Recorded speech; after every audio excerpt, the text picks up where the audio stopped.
اعوذ باللہ من الشیطان الرجیم بسم اللہ الرحمن الرحیم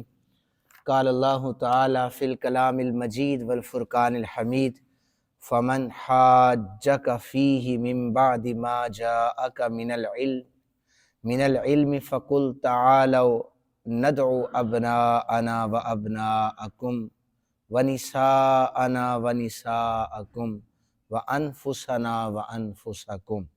ثم نبتہل فنجعل لعنت اللہ علی الکاذبین ان ھذا لہو القصص الحق وما من الہ الا اللہ وان اللہ لہو العزیز الحکیم فإن تولوا فإن اللہ علیم بالمفسدین صدق اللہ مولانا العظیم صلو علی الحبیب اللہم صلی علی سیدنا و مولانا محمد وبارک وسلم وصلی علیہ۔ ترجمہ سماعت فرمائیے۔ لاریب کلام میں رب ذوالجلال ارشاد فرماتے ہیں، پھر اے رسول مکرم، جو لوگ علم حاصل ہو جانے کے بعد بھی آپ سے جناب عیسیٰ کے متعلق حجتیں کرتے ہیں تو پھر آپ ان سے کہیے کہ آؤ ہم بلا لیں اپنے بیٹوں کو اور تمہارے بیٹوں کو، تم اپنی عورتوں کو بلاؤ، ہم اپنی عورتوں کو بلا لیتے ہیں، اور اپنے آپ کو اور تمہیں، یعنی تم اپنی جان کو لے کے آؤ، ہم اپنی جان کو لے کے آئیں گے، پھر ہم عاجزی کے ساتھ یعنی مباہلہ کریں گے اور جھوٹوں پر اللہ کی لعنت بھیجیں گے۔ بے شک یہی بیان حق ہے اور اللہ کے سوا کوئی عبادت کا مستحق نہیں، بے شک اللہ ہی غلبہ پانے والا اور حکمت والا ہے۔ پھر بھی اگر وہ اعراض کریں تو اللہ تعالیٰ فساد کرنے والوں کو خوب جاننے والا ہے۔ جو پہلی آیت میں نے پڑھی ہے اسے آیت مباہلہ کہا جاتا ہے۔ یہ نجران کے عیسائیوں کا ایک وفد جو کل بھی ذکر ہوا تھا، نجران کے عیسائیوں کا، نبی اکرم صلی اللہ علیہ وآلہ وسلم نے حضرت جناب عیسیٰ روح اللہ کے متعلق دلائل دے کر بھی انہیں سمجھایا، اور آقا کریم صلی اللہ علیہ وآلہ وسلم کے غلاموں نے بھی بہت سے دلائل دیے، لیکن یہ ماننے کے لیے جب تیار نہیں نہ ہوئے، کسی بھی بات پر یہ آنے کے لیے تیار نہیں ہوئے، تو اب المستدرک میں، دلائل النبوہ میں، طبری میں، در منصور میں، کنز العمال میں کتابیں بری پڑی ہیں، یہ حدیث مبارکہ صحیح سند کے ساتھ موجود ہے۔ اب ذرا سنیے، جب یہ آیت نازل ہوئی کہ آپ ان سے کہیے کہ وہ اپنے بیٹوں کو لے آئیں، آپ اپنے بیٹے لے آئیں، وہ اپنی عورتیں لے آئیں، آپ اپنی عورتیں، وہ اپنی جان لے آئیں، آپ اپنی جان۔ نبی اکرم صلی اللہ علیہ وآلہ وسلم نے دعوت مباہلہ انہیں دی۔ حضور صلی اللہ علیہ وآلہ وسلم نے حضرت جناب امام حسین علیہ السلام کو اپنی گود میں اٹھایا ہوا تھا، یہ قافلہ چل رہا تھا مباہلے کی، اور ہاتھ میں ننھے سے امام حسن پاک کو پکڑا ہوا تھا۔ یہ امام حسین پاک ہیں اور انگلی پکڑی ہوئی ہے امام حسن پاک نے، آپ کے پیچھے سیدہ طیبہ طاہرہ فاطمہ پاک سلام اللہ علیہا تھی، اور ساتھ حضرت شیر خدا علی المرتضیٰ کرم اللہ وجہہ الکریم۔ آپ اس منظر نامے کو دیکھ سکتے ہیں۔ انہوں نے کہا تھا عورتیں لے کے آؤ، جمع کا صیغہ تھا۔ رسول اللہ صلی اللہ علیہ وآلہ وسلم اپنی لخت جگر سیدہ فاطمہ الزہرا کو لے کے آئے۔ انہوں نے کہا بیٹے لے کے آؤ، میرے آقا کریم حسنین کریمین کو لے کے آئے۔ انہوں نے کہا اپنی جان لے کے آؤ، حضرت جناب محمد پاک صلی اللہ علیہ وآلہ وسلم نے حضرت علی المرتضیٰ کو ساتھ لے لیا۔ دنیا والوں کو یہ بتایا کہ حسنین کریمین میرے بیٹے ہیں اور فاطمہ میری لخت جگر ہے، اور میری جان علی المرتضیٰ کرم اللہ وجہہ الکریم ہے۔ رسول اللہ جسے جان کہیں، ہم ان کا نام لیں، لوگ بڑی آسانی کے ساتھ کہیں یہ تو شیعہ لگ رہے ہیں ہمیں، نہیں، رسول اللہ جنہیں اپنی جان کہتے ہیں وہ صحابی رسول ہیں، داماد رسول ہیں، دنیا میں بھی حضور کے بھائی ہیں، آخرت میں بھی حضور کے بھائی ہیں۔ حسنین کریمین جو جنتی جوانوں کے سردار ہیں، ان کے والد گرامی ہیں، خاتون جنت، میری اور آپ کی ماں جنت میں جائیں، اللہ کرے اللہ تعالیٰ انہیں جنت عطا فرمائے، اور ان کی جو ملکہ ہیں خاتون جنت وہ سیدہ فاطمہ الزہرا آپ کے نکاح میں۔ تو یہ قافلہ چلا۔ اب نصارہ کے سردار اسقف نے، وہ بڑا سمجھدار انسان تھا، وہ کہنے لگا عیسائیوں تھوڑا رک جاؤ، چونکہ یہ دعوت مباہلہ ہے، تو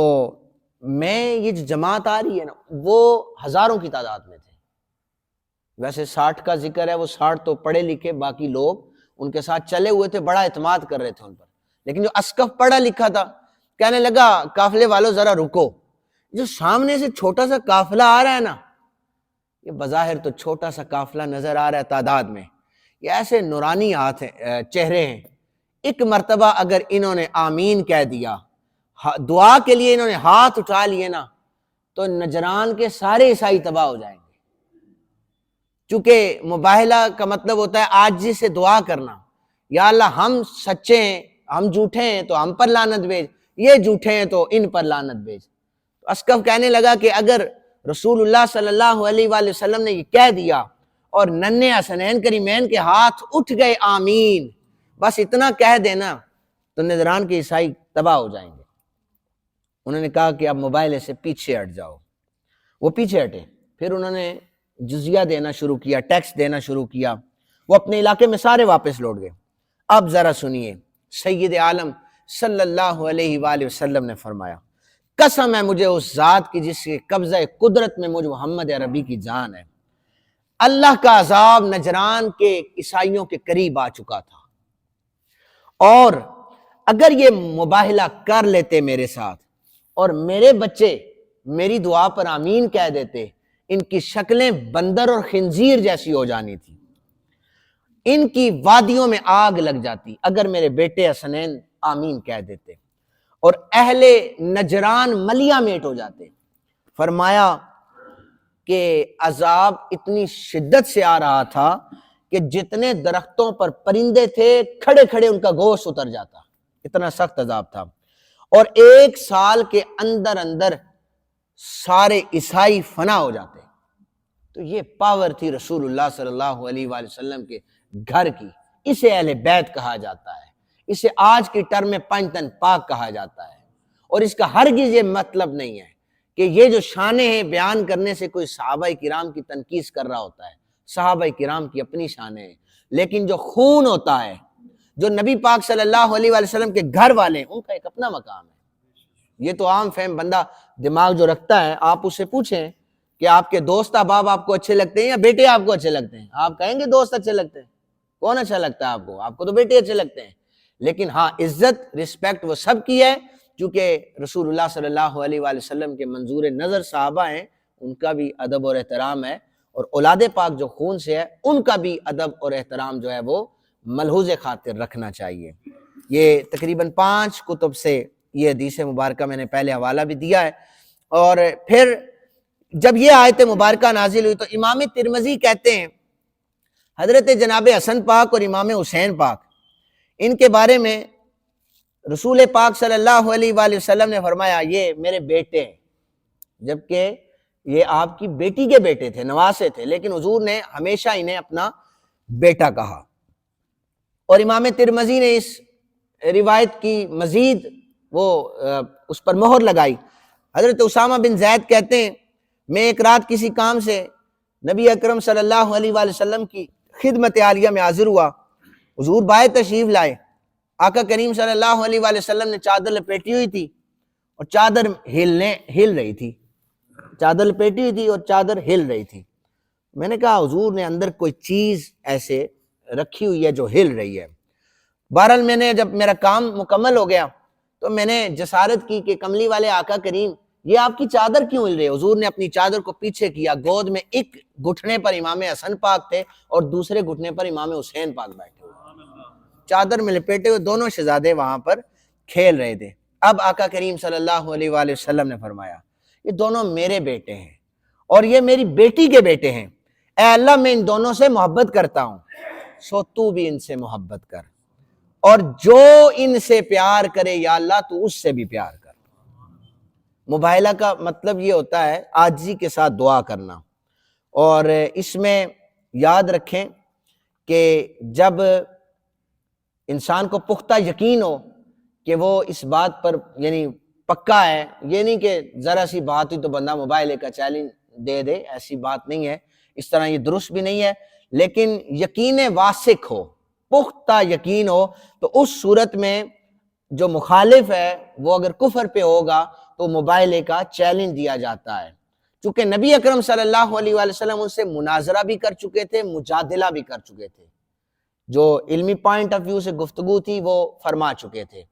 اور حضور کے صحابہ بھی، ان کے وفود بھی، ڈیلیگیشن جتنے بھی آتے تھے، ان سے باقاعدہ طور پر باتیں طے پاتی تھی، لیکن وہ ماننے کے لیے تیار نہیں تھے۔ اب آخری اربع یہی تھا کہ دعا کریں گے، عذاب اللہ کا قریب تھا تو وہ اس سے پیچھے ہٹ گئے، تو یوں اللہ تعالیٰ نے ایک مرتبہ پھر اسلام کو عزت عطا فرمائی۔